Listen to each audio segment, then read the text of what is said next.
మనకు అర్జెంట్ నిజామాబాద్ పోవాలి, మాల్సార్ పోవాలి, ఎక్కడన్నా వెళ్ళాలన్నప్పుడు మనకు ఏమంటుంది, స్పీడ్ పోవాలని ఉంటుంది, తొందరగా పోవాలని ఉంటుంది, స్లోగా పోవాలని ఉంటుంది, ఎమర్జెన్సీ ఉంటుంది. మనకు అప్పు కూడా లేదు, రోడ్డుపై పెట్టుకొని ఒకరికి అంతరాయం కల్పించడం అది కూడా లేదు. ఈ వ్యాపారాన్ని చేసుకోమంటారంటారు, వ్యాపారం చేసుకుంటూ ట్రాఫిక్ నిబంధనలు పాటిస్తూ మనము మన పట్టణంలో ఒక గుడ్ సిటిజన్స్ మంచి పౌరులుగా ఉంటామని, అదేవిధంగా ట్రాఫిక్ రూల్స్ అన్ని పాటిద్దామని, మనకు ఏదైతే మన షాపులోనే కొంచెం జరుపుకొని రోడ్లు ఆక్రమించుకోకుండా మనం ఉండాలని కార్యక్రమం చేపట్టి అందరూ కూడా అర్థం చేసుకోవాలి.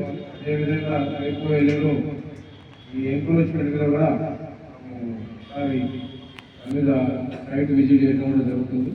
కాబట్టి మీరందరూ దృష్టిలో ఉంచుకొని మీరందరికీ ఒకసారి పిలిచి మాట్లాడితే బాగుంటుంది, మీరందరికీ ఒకసారి కన్వీన్ చేయాలని దీంతో మీటింగ్ పెట్టడం జరిగింది. మీరందరూ అర్థం చేసుకుంటారని నేను కోరుకుంటున్నాను.